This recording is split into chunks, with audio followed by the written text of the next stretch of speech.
Jésus-Christ de Nazareth.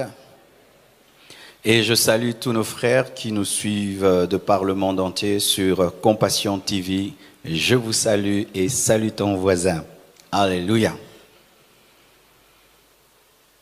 Soyez les bienvenus à ce culte d'enseignement.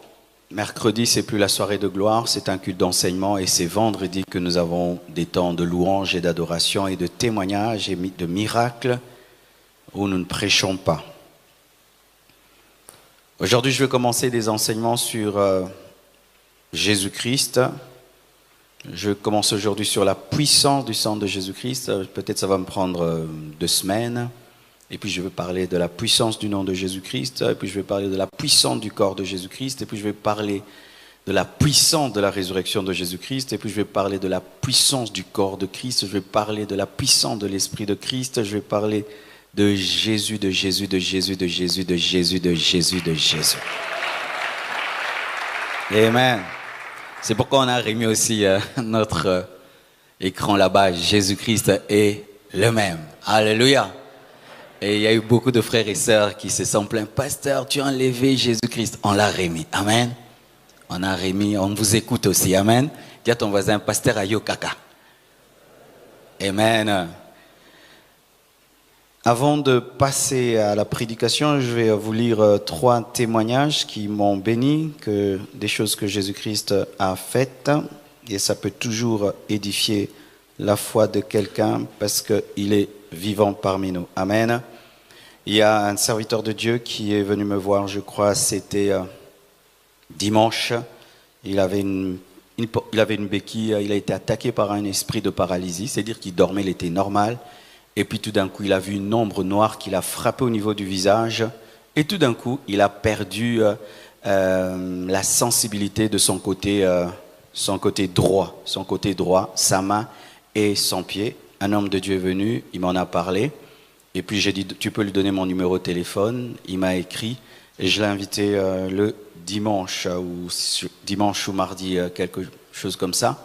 Et il est venu avec sa canne, avec son épouse. On a prié et ensuite on a fait une onction d'huile. Et après avoir prié, l'Esprit de Dieu m'avait convaincu de lui arracher sa béquille. Et je n'avais pas fait ça, j'ai seulement prié pour lui. Mais avant que je commence à prier pour lui, Dieu m'avait dit, tu vas le demander de marcher dans ton bureau. Après que j'ai prié pour lui, il a donné sa canne à sa femme lui-même. Et puis je lui ai dit, marche dans le bureau. Il a commencé à marcher sans la canne. Et après, quand il sortait, j'ai vu sa femme qui voulait emporter la canne. J'ai dit non, la canne reste ici. Homme de Dieu, tu n'en as plus besoin. Et il est sorti sans la canne et il marchait sans la canne. Et il m'a écrit hier, il m'a dit bonjour, il y a amélioration, ce nom me dérange toujours. Je marche sans canne. Acclamons le Seigneur. Et cette canne, on va la mettre dans H24. Amen. Aussi, il y a aussi 2 témoignages qui m'ont béni. Il y a un frère pour qui j'ai prié aussi, il est venu vraiment... C'est pourquoi quand tu pries pour les gens, il ne faut pas regarder comment ils sont, ça risque d'effrayer ta foi. Il est venu vraiment faible comme tout, tu croirais qu'il avait le corona, le dernier degré là. Et puis il dit, bonsoir pasteur, c'est le frère... celui pour qui vous avez prié le dimanche dernier après le premier culte, celui qui avait une difficulté respiratoire due à la pleuropulmonie. Donc il avait de l'eau dans les poumons. Je rends grâce à Dieu pour ses bienfaits. J'ai vu la main de Dieu dans ma vie. Comme vous me l'aviez dit, ne t'attends à rien de grave venant des médecins. Leurs résultats vont t'étonner. Aujourd'hui, comme prévu, j'avais rendez-vous avec le médecin et il m'a reçu après concertation entre 4 docteurs. Le docteur m'a dit qu'il n'y a rien de grave et que cette eau dans le poumon, alléluia, cette eau dans le poumon va sécher avec les médicaments. Et ils ont constaté que le système immunitaire maîtrise parfaitement cette infection. Sans prendre aucun médicament, ma respiration s'est vraiment améliorée. Je respire quasi normalement. Je peux marcher de longs trajets. Parce que sortir même de là, c'était vraiment terrible. Mais il dit, je peux marcher de longs trajets, courir, voire même sauter sans problème. Oh, gloire à Jésus. Et il dit, je rends grâce à Dieu et je vous remercie infiniment pour votre assistance. Que le nom de notre Seigneur Jésus-Christ soit béni. Acclamons Jésus-Christ. Et un autre témoignage. Bonjour, pasteur Marcelo. Mon nom est, je ne mets pas son nom. Je viens témoigner la grandeur de Dieu pour ce qu'il a fait pour mon neveu de 1 an qui vit en France, ensemble avec ma sœur. Il est né prématuré en 2019 et avec des complications. 1 année après sa naissance, il est entré en coma. Nous avons prié pendant la soirée de gloire de vendredi, donc vendredi passé, pour lui. Après 10 jours de coma, mon neveu Eloam Tsessi s'est réveillé et il est en bonne santé. Gloire au Seigneur. Waouh! Il a prié ici, un miracle a eu lieu en France. Acclamons Jésus. Alléluia. Jésus-Christ est le même, hier, aujourd'hui et demain. Donc, quand tu pries, crois et le Seigneur fera des grands miracles. Amen. Nous allons passer à l'enseignement de ce soir. Le thème de mon message pendant ces quelques semaines, c'est la puissance du sang de Jésus-Christ. Tu peux le dire à ton voisin de gauche, ton voisin de droite. Amen. Lorsque je vais parler de la puissance du sang de Jésus-Christ, je vais parler de l'efficacité du sang de Jésus-Christ, je vais parler des vertus du sang de Jésus-Christ, des impacts du sang de Jésus-Christ et des bénéfices que nous avons au travers du sang de Jésus-Christ. Les bénéfices, les impacts, les vertus, l'efficacité du sang de Jésus-Christ. Une précision avant de pouvoir avancer. Lorsque tu lis la parole de Dieu, tu vas voir que souvent les épîtres mélangent le sang de Jésus-Christ avec la mort de Jésus-Christ. Vous allez remarquer, quand tu lis la parole au sujet du sang de Jésus-Christ, directement on parle de la mort, et souvent quand on parle de la mort, on parle du sang. Pourquoi? Parce que Jésus-Christ, lorsqu'il a commencé à perdre du sang, c'est lorsqu'il devait aller vers la mort. C'est pas qu'il avait des blessures à 25 ans, il tombe et puis il se blesse et tout. Quand seulement son sang a commencé à couler, c'était déjà le chemin vers la croix. Amen. Ainsi, pourquoi on mélange le sang avec la mort avec le sang? Parce qu'il devait mourir pour répandre le sang et verser le sang devait le conduire à la mort. Vous comprenez ça? Alléluia. Ce qui fait que des fois, lorsque tu interprètes la parole, sans même qu'on parle du sang, lorsque tu vois seulement on parle de la mort, tu dois parler du sang parce qu'il n'y a pas de mort sans que le sang soit versé. Et quand des fois on parle du sang, tu peux directement parler dans un verset qui parle du sang de la mort parce que le sang a coulé pour qui est mort. Amen. C'est un culte d'enseignement. Amen. C'est pour que vous puissiez maîtriser la doctrine biblique. Alors, avançons un tout petit peu. Pourquoi le sang de Jésus-Christ est le plus puissant des autres sangs? Vous voyez souvent quand nous faisons que prêchons, on dit « Ah, le sang de Jésus est puissant, il est puissant. » Pourquoi le sang de Jésus-Christ est le sang le plus puissant? Qu'est-ce qu'il fait? Le sang de Jésus-Christ était aussi rouge que le tien. Et si c'était un liquide, c'était liquide comme le tien. Pourquoi le sang de Jésus-Christ est plus puissant que les autres sangs? La première chose, c'est que tu dois savoir que tout sang est puissant. Tout sang est puissant. Tout sang est puissant. Tout sang. Tout ce qui est sang a une puissance. Pourquoi? Parce que le sang n'est pas seulement le sang contient l'âme. Deutéronome 12, verset 23, la Bible dit « Seulement garde-toi de manger le sang, car le sang c'est l'âme, et tu ne mangeras pas l'âme avec la chair. » Donc le sang est puissant parce que le sang contient quelque chose de puissant, contient l'âme. C'est pourquoi les Juifs ne devaient pas manger la chair avec le sang, les viandes saignantes, parce que ce serait et manger la chair et manger l'âme. Et ce qui crée des perturbations dans l'âme parce que tu as bu le sang et donc tu as bu le sang avec l'âme de l'animal. Donc, tout sang est puissant parce que le sang contient l'âme. C'est pourquoi Israël ne buvait pas du sang.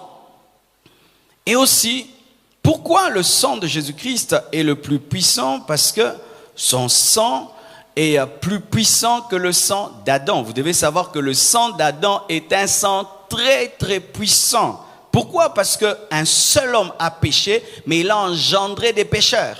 Sans que tu aies rencontré Adam, tu as la nature adamique, la nature déchue. Il a péché dans le jardin d'Éden, mais en Afrique, nous avons des hommes qui sont aussi pécheurs qu'Adam parce que son sang est puissant. Son sang a été transmis à toute la race humaine, faisant que les hommes, sans même décider quoi que ce soit, naissent déjà pécheurs et courbés vers le mal, car l'homme ne naît pas chrétien, il naît païen, adamique pour devenir chrétien. Pourquoi? À cause de la puissance du sang d'Adam. Amen. C'est ce qui fait qu'il n'y a pas l'école pour pécher. Il n'y a pas l'école pour pécher à cause de la puissance du sang d'Adam. Lorsqu'un homme né d'une femme est né d'Adam, il est pécheur sans qu'on puisse le lui enseigner. C'est dans ses gènes, c'est dans son âme à cause de la puissance du sang d'Adam. Romains 5, versets 12 à 14 le dit. C'est pourquoi, comme par un seul homme, le péché est entré dans le monde, et par le péché la mort, et qu'ainsi la mort s'est étendue sur tous les hommes, parce que tous ont péché, car jusqu'à la loi, le péché était dans le monde. Or, le péché n'est pas imputé quand il n'y a point de loi. Écoutez maintenant.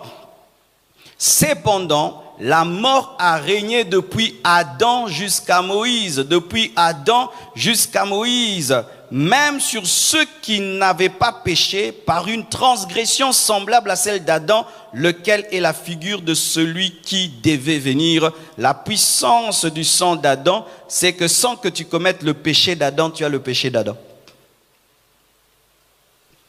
C'est ce qui fait, mon frère, même si tu es bon, tu es gentil, si tu n'as pas reçu Jésus-Christ dans ta vie, tu iras en enfer à cause de la nature adamique que tu as. Nous ne devenons pas des pécheurs, nous naissons pécheurs, mais nous devenons des chrétiens. Ne dis jamais que je suis chrétien depuis mon enfance, ça n'existe pas.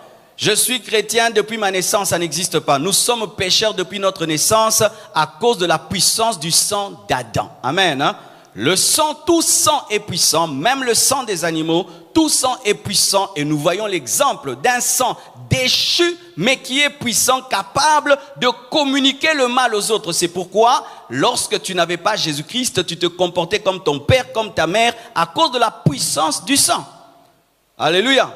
À cause de la puissance du sang. Où tu es un père, tu vois, mais mon enfant, il a même les mêmes manières. Tu aimes te gratter comme ça. Tu vois si ton enfant aime se gratter comme ça. Tu es un tigre comme ça. Ton enfant, c'est le tigre là. Mais comment? La puissance du sang. Encore, mes frères et sœurs, un autre verset, toujours par rapport à Adam. La Bible dit dans Éphésiens 2, versets 1 à 3, « Vous étiez morts par vos offenses et par vos péchés, dans lesquels vous marchiez autrefois. Selon le train de ce monde, selon le prince de la puissance de l'air, il s'agit de Satan, de l'esprit qui agit maintenant dans les fils de la rébellion. Écoutez, nous tous aussi, même Paul se met dedans, nous étions de leur nombre. Quel nombre? Les païens, les fils d'Adam.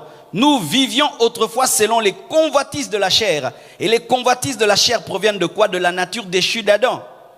Accomplissant les volontés de la chair et de nos pensées. Et nous étions par nature, quelle nature? La nature adamique, par nature des enfants de colère comme les autres. La puissance du sang d'Adam, c'est que ça engendre des rebelles, des incrédules, des païens, des hommes incapables d'eux-mêmes de suivre Christ. Amen. Maintenant, parlons d'un autre sang dont on parle dans la Bible qui est aussi puissant, le sang d'Abel. Qui a déjà entendu parler du sang d'Abel? Jamais, c'est la première fois. Il faut lire ta Bible. Amen. Le sang d'Abel. Le sang d'Abel. Pourquoi on parle du sang d'Abel? Parce que c'est le premier sang humain qui a été vraiment répandu par une mort, car Caïn avait tué son frère Abel. Et la Bible nous dit dans Genèse 4, verset 10, la Bible dit, « Et Dieu dit, qu'as-tu fait ?» Il parlait à Caïn, « La voix du sang de ton frère crie de la terre jusqu'à moi. » La voix du sang. La voix du sang. Le sang a une bouche. La Bible reconnaît que le sang parle. Le sang est puissant. C'est pourquoi lorsqu'un homme tue, ce sang, tout le sang qu'il a versé parle contre lui et réclame vengeance. Vengeance, c'est pourquoi vous voyez un militaire, il va en guerre, il tue. Vous ne savez même pas combien de personnes il a tué. Il rentre, il devient fou. Pourquoi? Le sang a crié. Le sang a crié. C'est quand vous voyez une fille, elle a avorté. Vous n'êtes pas au courant, mais du coup elle est triste. Le sang de cet enfant crie. Maman, tu m'as tué. Maman, tu m'as tué. Oui, le sang parle. Le sang crie. Le sang accuse. Et la Bible dit, qu'as-tu fait? La voix du sang de ton frère crie de la terre jusqu'à moi. Donc c'est Abel qui crie au travers du sang. Maintenant tu seras maudit. Pourquoi il était maudit? Parce que le sang d'Abel réclamait la malédiction. Tu seras maudit de la terre qui a ouvert sa bouche pour recevoir de ta main le sang de ton frère. Quand tu cultiveras le sol, il ne te donnera plus la richesse. Pourquoi? Parce qu'il a déjà reçu la sémence du sang, il ne peut pas te donner la richesse. Tu as sémé le sang d'Abel, la terre ne peut plus te donner la richesse, mais elle va te donner la malédiction, la puissance du sang. Un sang peut maudire ta vie, maudire ta vie. C'est-à-dire tu tues quelqu'un, depuis que tu l'as tué, toute ta vie est bousillée. Quand tu cultiveras le sol, il ne te donnera plus sa richesse. Tu seras errant et vagabond sur la terre à cause du sang.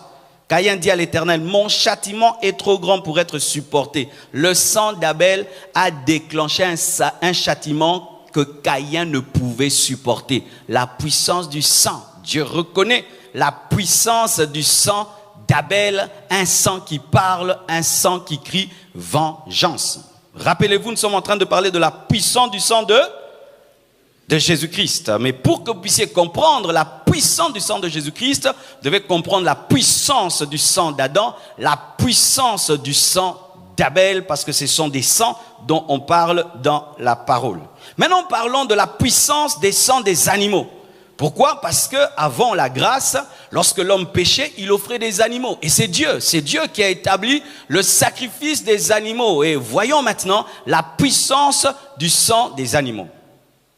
Les animaux avaient une puissance dans leur sang, c'est que leur sang était capable de purifier la chair et était capable de couvrir le péché. Retenez, purifier la chair et couvrir le péché. Couvrir le péché et purifier la chair. Lorsqu'un homme offrait un animal, le sang de cet animal avait la capacité quand même de couvrir, c'est-à-dire d'être le péché est là et puis le sang de l'animal vient et couvre et même d'accorder le pardon du péché. Ah oui, le pardon du péché. Dans l'Ancien Testament, Dieu pardonnait le péché par le sang de l'agneau, plutôt des agneaux, des boucs et tout le reste, et ça couvrait et ça purifiait la chair. Hébreux 9, verset 13, la Bible dit, car si le sang des taureaux et des boucs et la cendre d'une vache répandue sur ceux qui sont souillés sanctifie et procure la pureté de la chair. Alléluia.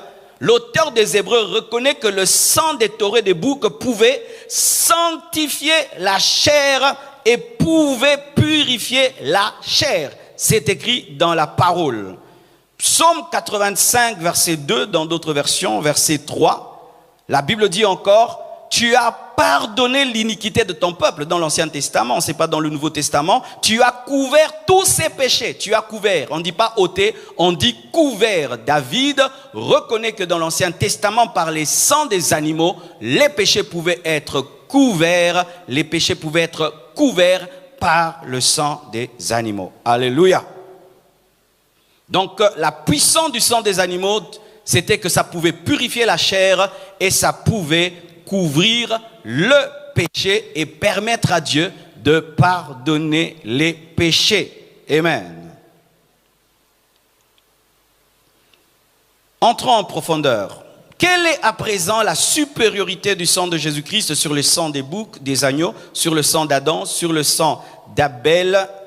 Hébreux 12, versets 22 à 24. La Bible dit, mais vous, vous êtes approchés de la montagne de Sion, de la cité du Dieu vivant, la Jérusalem céleste, des myriades qui forment le cœur des anges, de l'assemblée des premiers-nés inscrits dans les cieux, du juge qui est le Dieu de tous, des esprits des justes parvenus à la perfection, de Jésus qui est le médiateur de la nouvelle alliance et du sang de l'aspersion qui parle mieux que celui d'Abel. Amen. Le sang de Jésus-Christ parle plus que le sang d'Abel. Pourquoi? Parce que le sang de Jésus-Christ parle. Le sang d'Abel parlait condamnation, vengeance, mais le sang de Jésus-Christ parle pardon. C'est pourquoi Jésus est mort en disant « Père, pardonne-leur car ils ne savent pas ce qu'ils font ».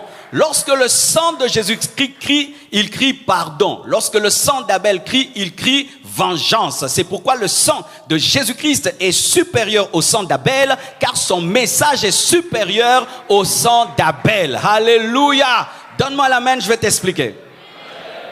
Abel représente tous les hommes morts. C'est pourquoi j'aimerais même parler aux sœurs. Si tu as déjà avorté, le sang de ton enfant est en train de crier condamnation. Mais maintenant, quand tu crois en Jésus-Christ, il y a aussi un autre sang qui est en train de parler pardon. Alléluia.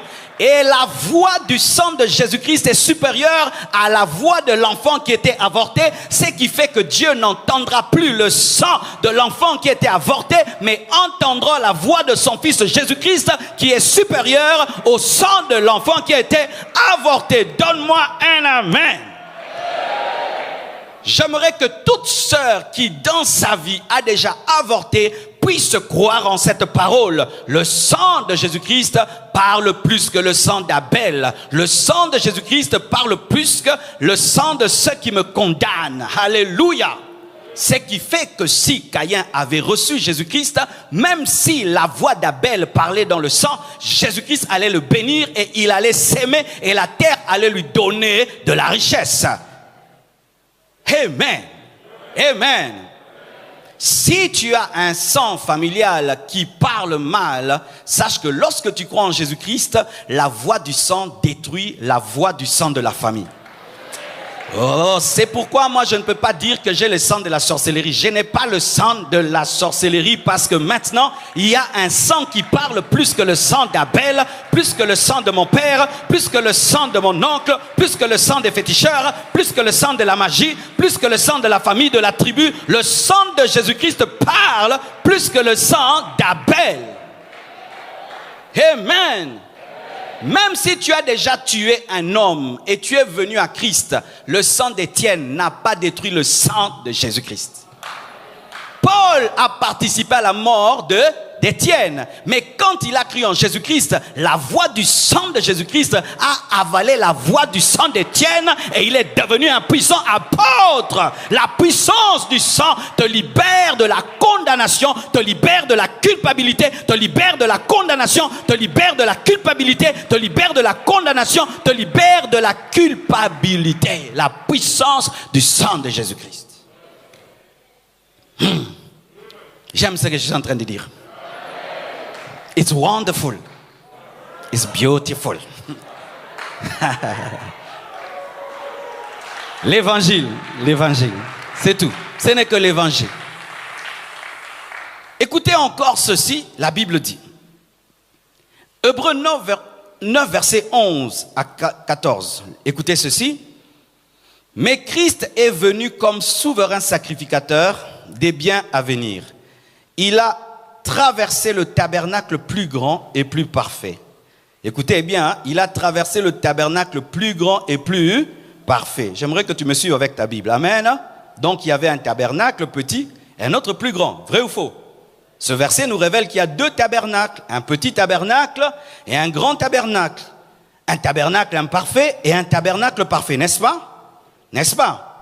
Qui n'est pas construit des mains d'hommes. Donc un tabernacle construit des mains d'hommes par Moïse et un autre tabernacle qui est construit par Dieu lui-même. Alléluia. Parce que le tabernacle de Moïse a été fait à l'image du tabernacle de Dieu. Il a vu ce qui s'est passé dans le ciel et il l'a fait sur la terre. Mais Jésus-Christ, lorsqu'il est venu, il n'est pas entré dans le tabernacle de Moïse, il est entré dans le tabernacle du Père. Alléluia. C'est-à-dire qu'il n'est pas de cette création. Et il est entré une fois pour toutes dans le lieu très saint, non avec le sang des boucs et des veaux, mais avec son propre sang, ayant obtenu une rédemption éternelle. Car si le sang des taureaux et des boucs et la cendre d'une vache répandue sur ceux qui sont souillés sanctifie et procure la pureté de la chair, combien plus le sang de Jésus-Christ, qui par un esprit éternel s'est offert lui-même sans tache à Dieu, purifiera-t-il votre conscience des œuvres mortes afin que vous serviez le Dieu vivant? Acclame la parole. Oh, acclame la parole d'abord. Oh, j'aime beaucoup ce verset.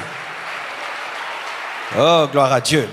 Voici mes frères et sœurs, la supériorité du sang de Jésus-Christ, c'est que le sang de Jésus-Christ a un esprit éternel, mais le sang des boucs et des hommes a une âme. Lorsqu'on parle du sang de Jésus-Christ, on dit que ça a un esprit éternel. Mais quand on parle du sang de l'homme, d'un animal, on dit que ça part de l'âme. Et l'esprit est au-dessus de l'âme. Deuxième chose, c'est que le sang des boucs était offert par quelqu'un, était versé par l'animal et offert par l'homme, mais le sang de Jésus-Christ est versé par lui-même et présenté par lui-même. Je répète.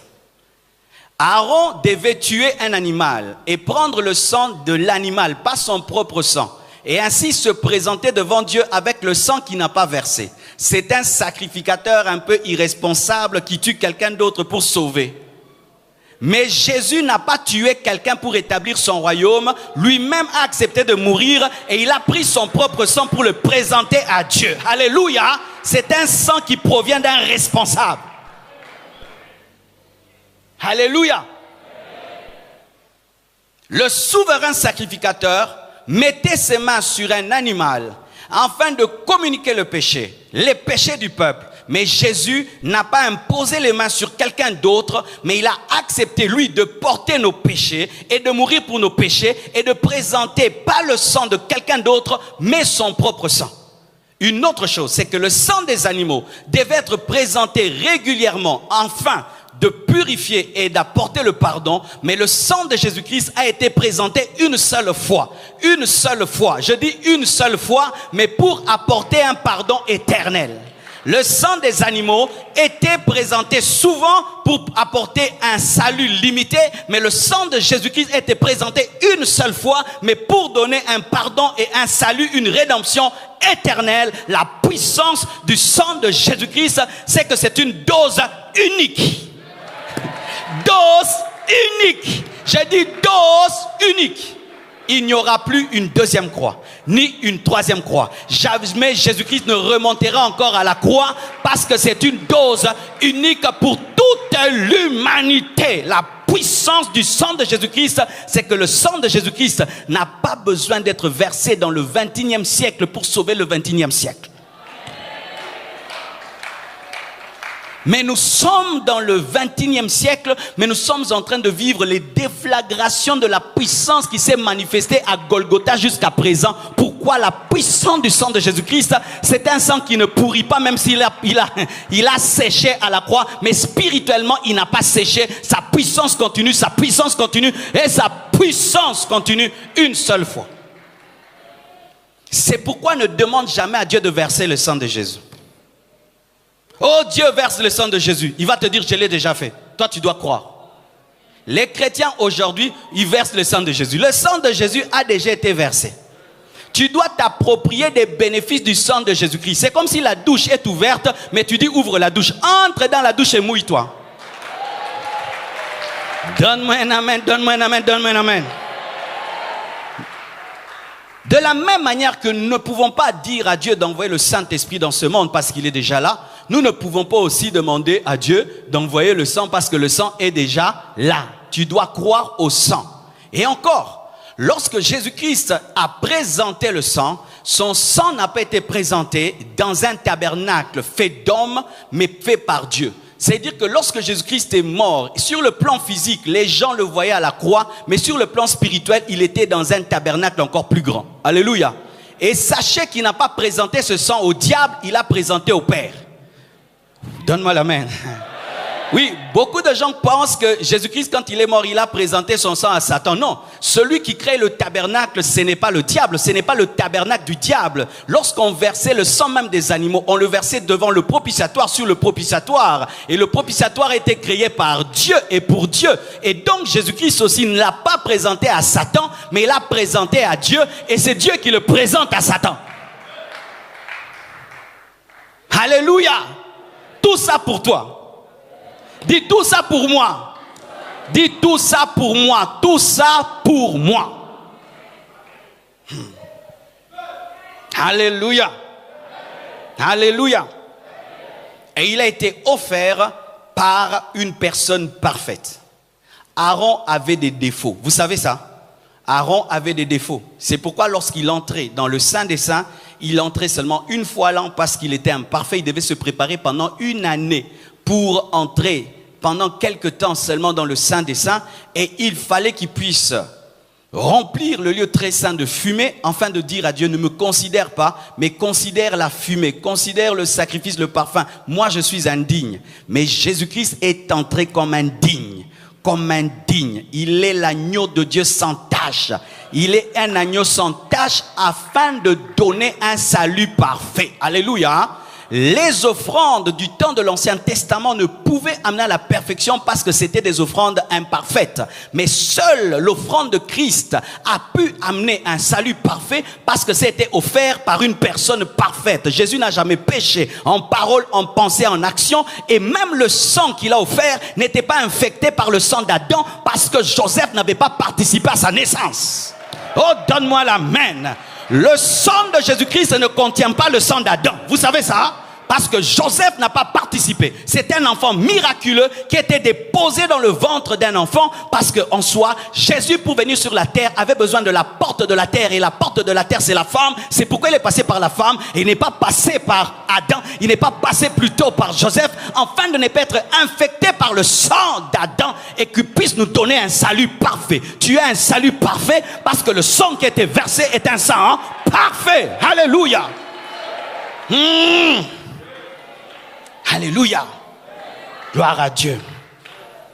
Oh, merci Jésus. Qui sent l'assurance du salut? Yes. Je te dis, tu vas aimer Jésus. Tu vas aimer Jésus. Tu vas prêcher Jésus. C'est ça le but. Écoutez encore. Le sang des boucs émanait des efforts de l'homme. C'était l'homme qui devait courir derrière l'animal, le couper la tête. Il devait acheter des fois. Mais le sang de Jésus, il n'y a aucun effort humain. Tu n'as rien fait. C'est comme si pour les petites choses, Dieu te permet de donner ton argent. Mais quand il s'agit des grandes choses, il te dit c'est trop cher pour toi. Je le paye pour toi. Le sang de Jésus-Christ coûte tellement cher que Dieu a vu que l'homme ne pouvait l'acheter. Et Dieu a décidé de l'offrir. Tu as été racheté par quelque chose qu'on ne peut quantifier et compter. C'est pourquoi, dans le domaine du sang de Jésus-Christ, il n'y a pas la part de l'homme. Il n'y a que la part de Dieu lui-même. Dieu lui-même, afin de satisfaire sa sainteté, sa justice, a pris son seul fils. Il a tué et il a versé son sang pour que sa justice à lui soit satisfaite parce que l'homme était incapable de satisfaire la justice de Dieu. 1 million de bœufs, 1 million de vaches, 1 million d'agneaux ne pouvaient rien faire pour sauver l'homme, parce que pour sauver l'homme, il fallait une dimension éternelle, et un animal limité dans le temps ne peut sauver celui qui vient de l'éternité. Il fallait que ce soit quelqu'un qui vient de l'éternité pour sauver celui qui est appelé être éternel, et la seule réponse, c'était celle du ciel. Le ciel, c'est un sang qui vient du ciel. Le sang que toi tu as vient de la terre, mais le sang de Jésus-Christ vient du ciel et il n'y a aucune part dedans. C'est pourquoi il n'y a aucune part de l'homme dedans. C'est pourquoi tu ne dois jamais t'enorgueillir d'être lavé par le sang de Jésus-Christ. Tu sais, quand tu es bien parfumé, tu es bien lavé, des fois tu peux être orgueilleux d'être propre, hein, n'est-ce pas? Tu te sens propre et puis tu peux être orgueilleux. C'est un bon savon, un bon détol, un bon ceci, je me suis bien lavé. Mais dans le domaine du sang qui purifie plus que tout, il n'y a point d'orgueil, il n'y a que de l'humilité, parce que nous tous, nous sommes indignes, qu'une seule goutte tombe sur nous, il n'y a aucune part de l'homme. C'est pourquoi on opère dans le sang de Jésus-Christ que par la foi. que par la foi. Seulement la foi. Tu dois croire et il te lave. Tu ne crois pas, ça ne te lave pas. Il n'y a pas d'effort à faire, c'est la foi. Tu veux être lavé par le sang de Jésus, tu crois seulement. Il n'y a pas de jeûne. Vous savez ça? C'est pourquoi dans le Nouveau Testament, on ne jeûne pas pour être pardonné. Dieu a renfermé le pardon dans la grâce. Si quelqu'un te dit dans le Nouveau Testament de jeûner pour être pardonné, il ne comprend pas la puissance du sang de Jésus-Christ. Aucun effort humain n'amène le pardon. C'est seulement la foi. La foi dans le sang de Jésus-Christ. Et aussi, le sang des animaux purifiait la chair. Seulement la chair. Mais le sang de Jésus-Christ touche l'intérieur de l'homme, touche même la conscience. C'est pourquoi tu as remarqué, quand des fois tu repenses à tes péchés anciens, c'est comme si ce n'était pas toi qui les avais commis. Qui sent ça? Tu ne sens aucune culpabilité. Qui sent ça? C'est parce que le sang de Jésus-Christ n'agit pas que dans le corps et dans la chair. Le sang de Jésus-Christ agit dans ton âme et purifie ta conscience. Alléluia. Ça enlève la culpabilité et ça fait que ta conscience devienne pure, de sorte que quand tu penses à des choses impures, tu te sens sale. Alléluia. Des choses que tu tolérais avant, tu ne tolères plus. Pourquoi? Parce que tu es tellement purifié par le sang qu'un petit... Qu'est-ce que ça? C'est ma béboé. Le sang de Jésus-Christ. Je prie que tous ceux qui ont des mauvaises pensées ce soir soient purifiés par le sang de Jésus. Que vos consciences soient purifiées par le sang de Jésus. Que vos pensées soient purifiées par le sang de Jésus-Christ. Lorsque tu as des mauvaises pensées, demande à ce que Jésus-Christ te purifie par son sang, car le sang est capable de purifier la conscience, te libérer de la culpabilité, mais aussi te libérer des impuretés dans la conscience. Alléluia. Alléluia. Oh, quel puissant sang. Amen. Hein? Quel puissant sang. Et vous savez, c'est très important le niveau de la conscience. Parce que si j'ai une conscience impure, mes actions seront impures. Et ma vie sera impure. Mais Dieu nous a donné un secret. Il nous a donné un savon qui lave les pensées. Un savon qui lave les pensées. Un savon qui lave les pensées. Mais beaucoup de chrétiens ne revendiquent pas la puissance du sang de Jésus-Christ dans leurs pensées. C'est pourquoi vous avez des pensées impures. Le sang de Jésus-Christ ne vient pas seulement pour tes péchés que tu as commis, mais vient même t'empêcher de pécher. En purifiant ta conscience. Alléluia. En mettant un écart entre toi et tes anciens péchés. Vous savez que l'un des secrets de la sanctification que Dieu m'a donné, il m'a dit, l'un des secrets, c'est être capable, quand tu tombes, de te révéler, de te relever et de continuer. Car souvent, qu'est-ce que le diable fait? Lorsque tu pêches, il veut te garder au lieu du péché pour que tu pêches encore. Mais une seule chose te permet de te relever quand tu as péché, c'est être capable de saisir la grâce de Dieu. Et ainsi, mes frères et sœurs, le sang de Jésus-Christ vient t'aider à croire que tes péchés passés sont passés et tu peux te relever et Dieu te considère comme si tu n'as jamais péché. Car vous devez savoir que quand tu pêches et tu implores le pardon de Dieu, quand le sang de Jésus-Christ te lave, pour Dieu c'est à zéro. C'est à recommencer. Vous croyez ça? C'est pourquoi Paul se permettait d'appeler les Corinthiens saints, au sein de Corinthe, au sein de la compassion, au sein de l'imité deuxième rue. Sachez cela, que vous êtes saints par le sang de Jésus. Bah, santo, alléluia. Nous ne devenons pas saints après la mort. Nous sommes saints pendant que nous sommes vivants, parce que le sang de Jésus-Christ opère pendant que nous sommes vivants. Nous n'avons pas besoin d'être canonisés par un pape pour être saints. Je n'ai pas besoin de mourir et qu'un homme habillé en blanc puisse dire que je suis saint. Le sang de Jésus-Christ m'a sanctifié, m'a purifié et je suis saint. Tu es saint, tu es saint. On t'a jamais dit ça? Oui, tu es saint. Lorsque Paul appelait les chrétiens saints, c'était des vivants parce qu'on n'écrit pas les lettres aux morts. Oh, donne-moi l'amen. Il a écrit ses lettres aux saints, aux saints. Est-ce qu'on écrit les lettres aux morts? Donc il écrivait à des vivants. Paul appelait des hommes vivants saints. Le sang de Jésus te sanctifie et tu es saint. Quand Dieu te regarde, il ne voit aucun péché. Tu sais ça? Est-ce que tu sais ça? Est-ce que tu sais ça? Amen. Le sang de Jésus-Christ opère comme la fumée que mettait le souverain sacrificateur dans le lieu très saint lorsqu'il s'approchait de l'arche. De sorte que Dieu ne considérait pas Aaron, il considérait le parfum. De la même manière, quand tu entres dans le saint des saints spirituels, Dieu ne te considère pas, il considère le sang qui te couvre. Ainsi, ce n'est pas toi qui l'exauce, il exauce son Fils en toi. Car la seule personne qui lui est agréable, c'est son Fils. Et quand le sang est sur toi, le Fils parle pour toi. Ah, la vie chrétienne, elle est merveilleuse, mes frères. Oh, merci Jésus. Aussi, mes frères et sœurs, pourquoi le sang de Jésus-Christ est puissant, plus puissant que les autres? Parce que c'est le sang de Dieu. Makila na Nzambe. Ah oui, le sang de Jésus, c'est le sang de Dieu. Qui a engrossé Marie? Moi, naza makila nan. Oh. Oh. Binonyo sobokomi na 12 ans, siko ba 12 ans. Ah, en français, excusez-moi. Qui a engrossé Marie? C'était Joseph? C'était qui? Oh, Dieu, non? Le Saint-Esprit. Mais le Saint-Esprit, c'est Dieu, non? Alors, le sang que Jésus avait, c'était le sang de qui? De son père, non? Si ce n'était pas le sang de Joseph, c'était le sang de qui? De papa? Donc, le sang de Jésus, c'est le sang de qui?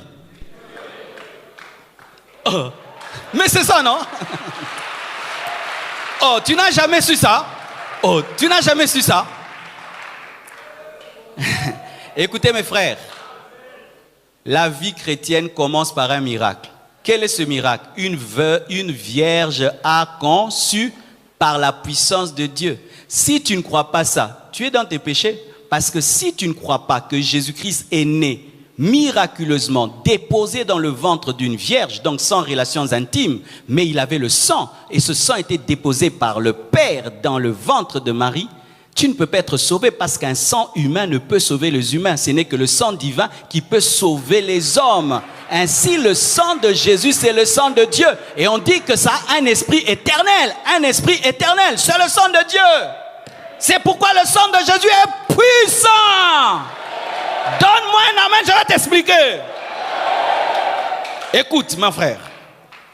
Tu arrives dans un village, on te dit, ici, on a tué une vierge. Une vierge a été décapitée. C'est pourquoi tu vois le chef coutumier là. Il est puissant parce qu'il a décapité une vierge. Je te dis, il a tué quoi? Une vierge.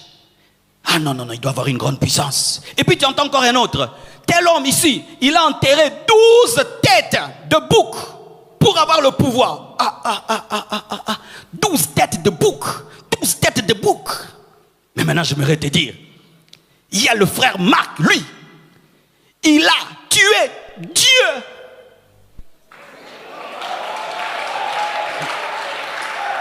Et pour sa vie, le sang qui crie, ce n'est pas le sang d'une vierge, ce n'est pas le sang de 12 têtes de bouc, mais c'est le sang de Dieu.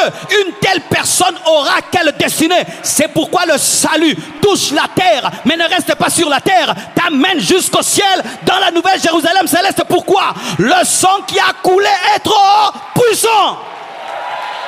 Alléluia.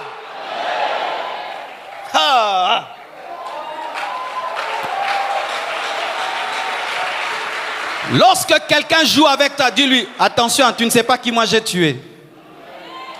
Toi, tu connais qui j'ai sacrifié? Attention, j'ai sacrifié quelqu'un. Il s'appelle Jésus-Christ de Nazareth, le Fils de Dieu. J'ai versé le sang. C'est à cause de tes péchés que Jésus est mort. C'est à cause de tes péchés. Si tu n'avais pas péché, Jésus-Christ ne serait pas mort. Donc il y a un sang divin qui crie. Et le sacrifice était volontaire, alors que les vierges tuées sont involontaires. Mais Jésus a dit, tu n'as accepté ni sacrifice. C'est pourquoi tu m'as fait un corps. Et je viens pour accomplir ta volonté. C'était une brebis qui disait que ta volonté soit faite. C'est pourquoi dès sa naissance, Jésus-Christ, le Fils de Dieu, pouvait naître où? Dans un palais royal. Il est né où?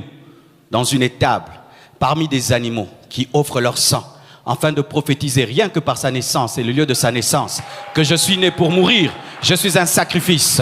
C'est pourquoi lorsqu'il parlait de sa mort, les apôtres se sont opposés. Il a dit, arrière de moi Satan, pourquoi? Je suis venu mourir pour Marcelo, pour Marc, pour John. Je suis venu mourir. Pourquoi? Pour que sa vie soit tenue par la puissance de mon sang. Et ainsi, lorsque des gens iront dans des cimetières verser des sangs des coqs et des poules pour t'avoir, le sang de Jésus-Christ va parler et rien ne peut t'atteindre. Sacrifie tout ce que tu veux, tu ne mourras pas. Sacrifie les poules, sacrifie les cochons, sacrifie des hommes, sacrifie des femmes. Celui qui est mort pour moi, c'est le Fils de Dieu. Le sang de Dieu a coulé pour moi et aucune force, aucune puissance ne peut me vaincre. Alléluia. Mes frères et sœurs, vous devez le savoir, c'est le sang de Dieu qui a coulé pour vous. Car la grossesse de Marie est venue de Dieu lui-même. La grossesse de Marie est venue de Dieu lui-même. C'est pourquoi la Bible dit, ils l'ont vaincu à cause du sang de l'agneau. Pourquoi? C'est le sang de Dieu. Ce n'est pas le sang d'un homme, c'est le sang de Dieu. C'est le sang de Dieu, c'est le sang de Dieu, c'est le sang de Dieu. Et si le sang des boucs couvrait le péché, le sang de Jésus-Christ ôte les péchés. C'est pourquoi lorsqu'il est venu dans le monde et que Jean-Baptiste a voulu le présenter, il a dit, voici l'agneau de Dieu qui couvre, non, qui ôte, qui enlève, qui efface le péché du monde. La puissance du sang de Jésus-Christ. Le sang de Jésus-Christ est supérieur à tout autre sang. Et je t'assure, mon frère, lorsque tu crois en Jésus-Christ, le bénéfice de ce sang est permanent. Dites permanent. Quand tu dors, tu marches, tout ce que tu fais, le sang est autour de toi. Le sang te couvre. Car si Dieu a veillé que les Juifs qui étaient en Égypte soient protégés par le sang des animaux, et alors toi, qui es l'Église, tu penses que l'ange de la mort te touchera comme il veut? Que les puissants des ténèbres vont te toucher comme elles veulent? Toi, ce n'est pas un sang d'un animal qui a été mis sur le linteau de ta vie, mais c'est le sang du Fils de Dieu qui a été mis sur toi, le sang de Dieu. Quand Dieu voit le sang de Jésus-Christ, il voit son amour et il ne peut te toucher. Le sang lui dit, papa, ne le touche pas. Papa, ne le frappe pas. Papa, qui n'aille pas en enfer. Papa, pardonne-lui. Papa, pardonne-lui. C'est pourquoi tu n'iras pas en enfer. C'est pourquoi tu n'iras pas en enfer. C'est pourquoi tu n'iras pas en enfer. Un homme qui a cru en Jésus-Christ et qui s'est repenti est couvert par le sang de Jésus-Christ et ses péchés sont ôtés. En soi, lorsque Jésus-Christ est venu au baptême de Jean-Baptiste et que Jean-Baptiste a dit, voici l'agneau de Dieu qui ôte les péchés du monde, il voulait dire, Moïse a échoué. Tous les prophètes ont échoué. Voici maintenant la solution. Même moi, j'ai échoué. Voici la solution. Tous les sacrifices ont fait qu'elle avait une grande montagne de péché qui était couverte. Mais voici celui qui va aplanir. Et nous sommes au temps de celui-là. Il est mort pour nous. Il a versé son sang. Ce sang a été versé à Golgotha. Mais par la puissance de l'Esprit éternel qui est dans ce sang, il est en train de toucher des hommes jusqu'en Afrique. Et si tu es là, mon frère, tu es couvert de péché et rempli de culpabilité, ose donner seulement à Jésus-Christ ta vie ce soir.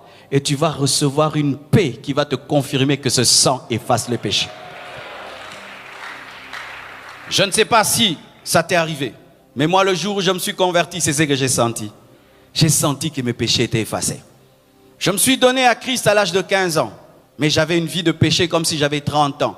J'ai commis des abominations dans ma vie que j'ai jamais témoigné, même dans mes prédications, que j'ai jamais même dit à mon père, à ma mère, et même certaines même à ma femme. Je n'ose même pas lui dire, c'est tellement sale.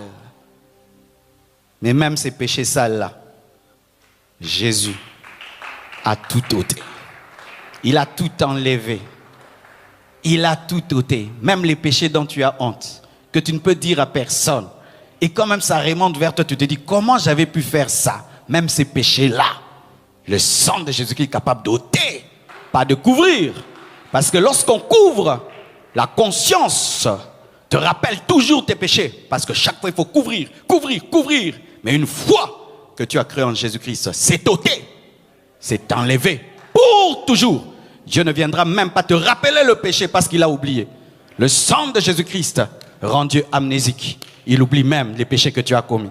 De sorte que quand tu reviens, tu dis, Seigneur, j'ai péché hier. Il te dit, non, je ne sais pas. Mais j'ai péché hier. Oh non, je ne sais pas. Oh, gloire à Dieu, acclamons Jésus-Christ de Nazareth.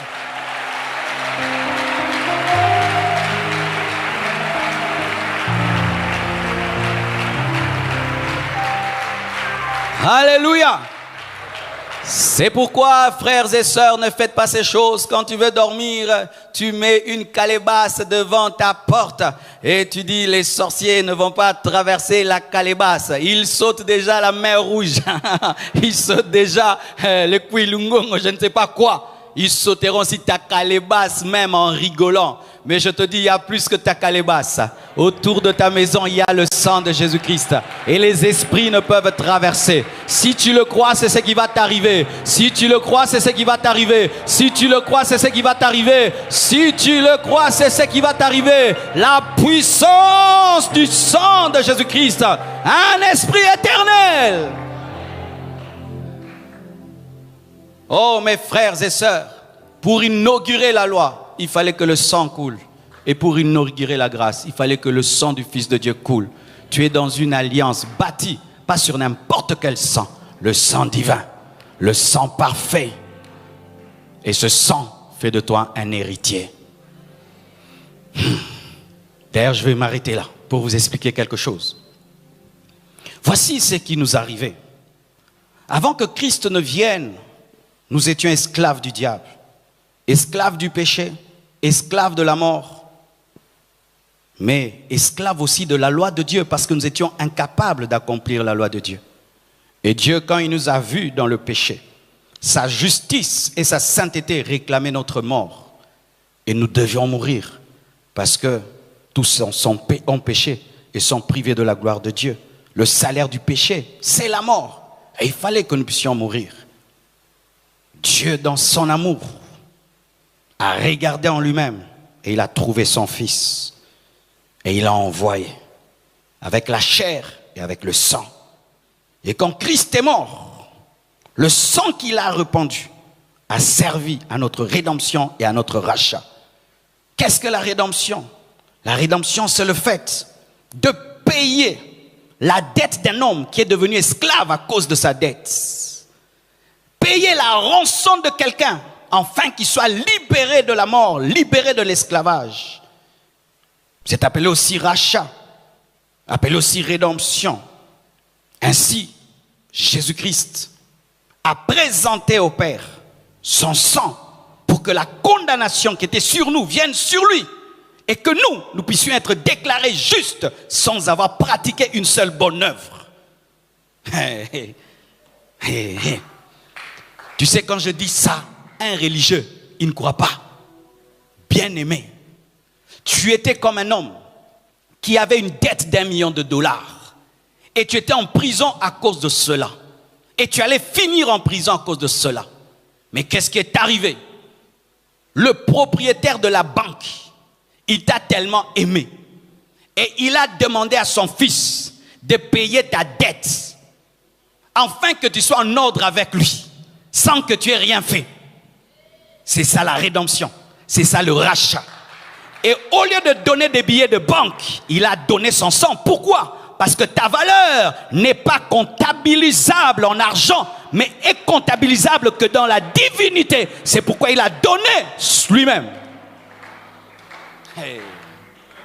Il a donné lui-même. Lui-même. Quand quelqu'un te donne son sang, qu'est-ce qu'il te donne? Il te donne lui-même. C'est ça ton prix, Dieu. Ton prix, c'est Dieu. Si on doit mettre une étiquette sur toi, comme on met sur un habit, prix, Dieu. Tu as été racheté à un grand prix. Quel est ce prix? Dieu. Et lorsqu'il t'a libéré de l'esclavage, au lieu seulement de te dire va-t'en, il t'a adopté dans sa famille.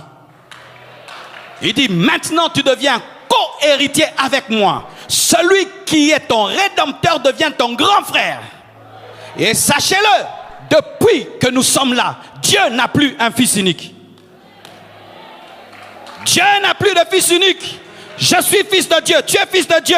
Dieu avait un seul fils unique avant l'église. Mais depuis que nous sommes là, Dieu n'a plus de fils unique. Il avait un fils unique. Maintenant, il a plusieurs fils uniques. Il a plusieurs fils.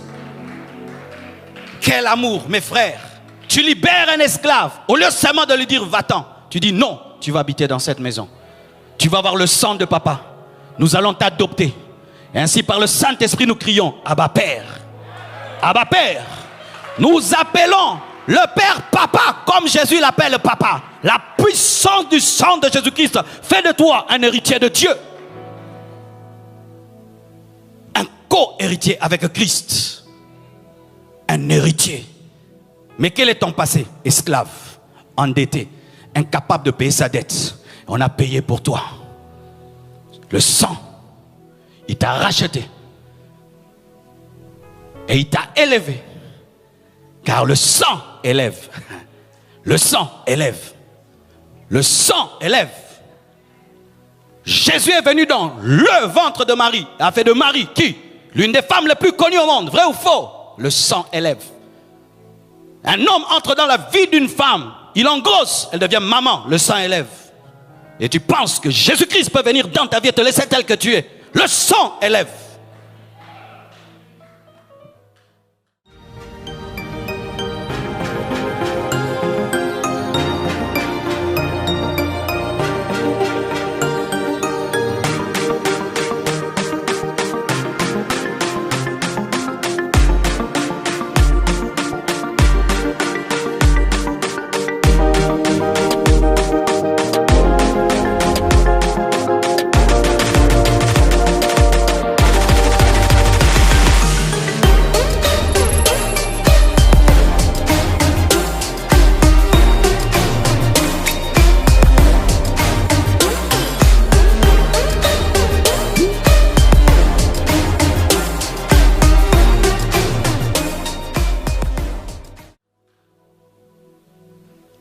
La puissance du sang de Jésus-Christ, c'est que le sang de Jésus-Christ ne te laisse pas dans ton état. Il te trouve esclave et il fait de toi un héritier. Il trouve une dette sur ta vie. Il donne la rançon et il fait de toi un co-ouvrier. Mes frères, il te trouve sans prix et te donne un prix. Dieu. Frères et sœurs, c'est ça la vie chrétienne. Et c'est ça d'ailleurs le message qu'on devait vous prêcher souvent. Car quand tu es assis dans ce message, tous les liens qui venaient de l'ignorance de ce que tu étais vont tomber. Donne-moi un amen que je te parle. Donne-moi un amen que je te parle. Donne-moi encore un amen que je te parle. J'ai fini. Maintenant, je donne cette image et puis on va finir. Ceux qui élèvent les éléphants, voici ce qu'ils font. Ils commencent quand l'éléphant est petit. Quand c'est un éléphanto. Ils mettent une corde au pied et attachée à un arbre. Et l'éléphanto bouge et n'arrive pas. Bouge et n'arrive pas. Et il s'habitue, je ne peux pas. Il y a le fil. Et l'éléphanto grandit, grandit, grandit, grandit. Toujours avec le fil. Il bouge, il n'arrive pas. Et vous savez, un jour, on enlève l'arbre. On prend seulement un fil qu'on attache même à une petite chaise. Et le grand éléphant ne bouge pas. Vous savez pourquoi? Parce que dans sa tête, il a fini par ramener la corde qui est au niveau du pied, dans la tête. La corde au niveau du pied n'est pas dangereuse. C'est la corde au niveau de la tête qui tue. Qu'est-ce que je veux dire? Lorsque tu étais dans le péché, tu avais cette corde-là. Au niveau de ton pied, attachée à un arbre. La puissance du péché, les démons. Les malédictions familiales, la sorcellerie qui te détruisait. Et tu étais habitué comme ça. Les sorciers me dominent, l'oncle me domine, la sorcellerie me domine, le péché me domine. Les esprits me dominent. Mais Christ vient dans ta vie. Il te libère. Mais ton problème, tu as gardé la corde où? Dans la tête. Quand tu regardes le diable, il est vaincu, mais il y a une corde dans ta tête. Jésus t'a racheté. Jésus t'a libéré. Jésus a payé ta dette. Tu n'es plus sous la malédiction, mais il y a une malédiction, pas ici, au niveau de la tête. Et comme tu le crois, c'est ce qui t'arrive. Pas parce que le sang de Jésus-Christ n'est pas puissant, mais parce que ta foi est faible. Lorsque maintenant l'éléphant découvre que ce n'est qu'une chaise, qu'est-ce qu'il va faire? Il va bouger et il va s'en aller. Que tes yeux s'ouvrent. Que tes yeux s'ouvrent. Tes chaînes ont été brisées. Le diable ne peut plus te dominer. La malédiction de la loi n'est plus sur toi. La malédiction de la loi n'est plus sur toi. Tu n'es plus sous la condamnation. Tu n'es plus esclave. Tu n'as plus de dette. Tu as été réconcilié avec Dieu. Tu dois le croire, tu dois le croire, tu dois le croire, tu dois le croire, tu dois le croire. Donne-moi un amen. Alléluia. Ainsi, quand je rentre à la maison, ton oncle te maudit et te dit: si je ne suis pas ton oncle, on verra si tu vas te marier. La corde attachée à une chaise en plastique, tu enlèves.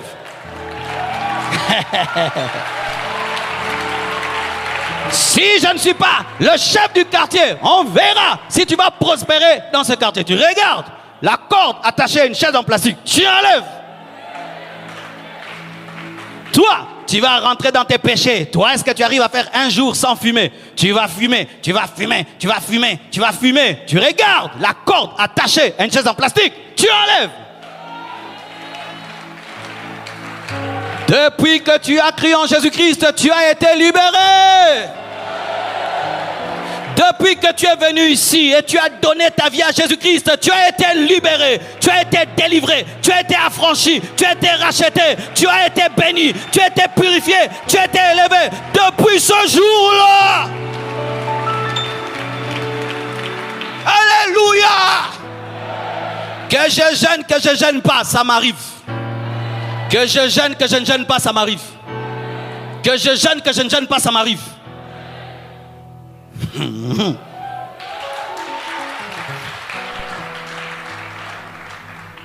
Depuis que j'ai mon fils Oracle, je ne l'ai jamais entendu. Je n'ai prié pour que je puisse payer notre garde pour le protéger. Depuis que mon fils existe, 14 ans, il n'a jamais jeûné pour que moi, son père, je paye la sentinelle pour protéger la maison. Mais il y a des chrétiens qui gênent pour être protégés.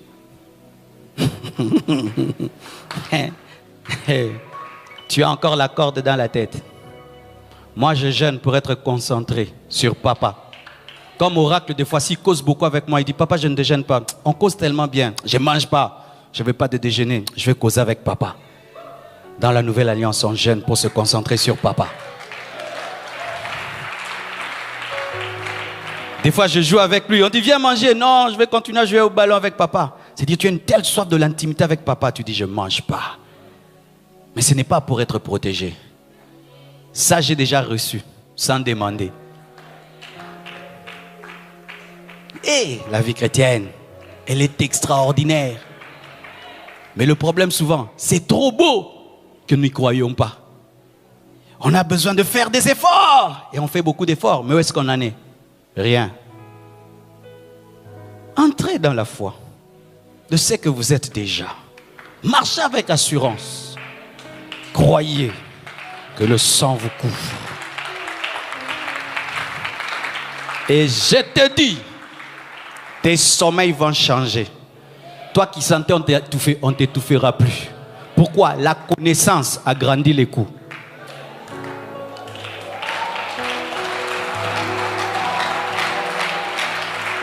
On t'étouffe parce que tu as un petit coup. Plus la connaissance grandit, le coup devient grand. Lorsque Moïse est devenu grand, il a quitté l'Égypte. Il était grand.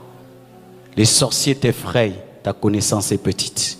Quand ta connaissance grandit, un sorcier t'attaque, tu commences à pleurer parce que tu as pitié pour ce qui va lui arriver. Que Dieu vous bénisse abondamment. Acclamons le Seigneur très fort. Oh, acclame le Seigneur, acclame. Merci pour le sang. Merci pour le sang. Merci pour le sang de Jésus. Merci pour le sang. Merci pour la rédemption. Merci pour le rachat. Merci pour la grâce. Merci, merci, merci, merci, merci, merci.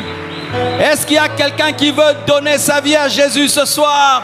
Là où tu es, quitte ta place et viens devant. Si aujourd'hui tu veux donner ta vie à Jésus-Christ, je te prie de quitter ta place et venir. Lorsqu'on a présenté l'évangile, tu as dit: je veux cette vie chrétienne-là, je la veux.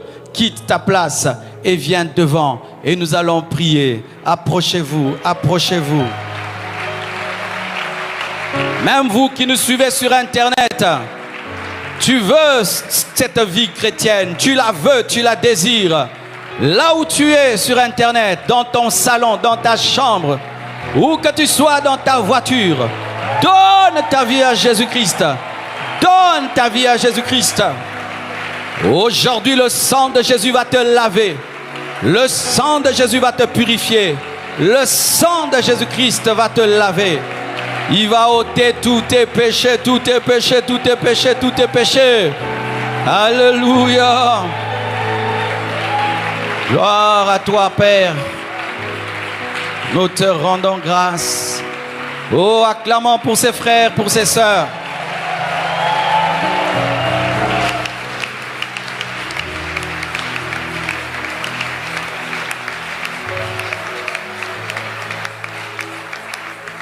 Que Dieu vous bénisse abondamment.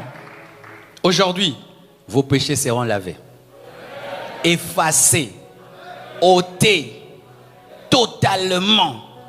Et vous allez sortir de ce lieu sans aucune culpabilité. Et s'il y a une voix qui vient vous dire: tu avais fait ça, dis: Dieu a oublié, moi aussi j'ai oublié. Nous allons lever nos mains vers eux.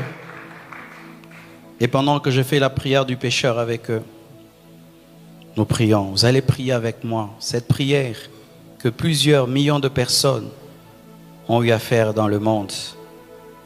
Dis avec moi: Seigneur Jésus-Christ. Dites avec moi: Seigneur Jésus-Christ, ce soir, je te donne ma vie. Deviens mon Seigneur et mon sauveur personnel. Pardonne tous mes péchés depuis que je suis né jusqu'en ce soir. Lave-moi par ton sang. Écris mon nom dans le livre de vie. Accorde-moi une nouvelle vie. Donne-moi le Saint-Esprit. Transforme-moi totalement. Totalement. Fais de moi une nouvelle créature. Je confesse de ma bouche le Seigneur Jésus-Christ et je crois dans mon cœur que Dieu l'a ressuscité d'entre les morts. Je suis pardonné. Je suis sauvé. Merci Jésus-Christ. Amen. Nous acclamons le Seigneur, nous acclamons, nous acclamons. Alors voici, lorsque nous allons clôturer le culte, vous allez vous asseoir là-bas à gauche. Il y aura des frères et sœurs qui viendront pour vous recevoir et vous aider à suivre les enseignements.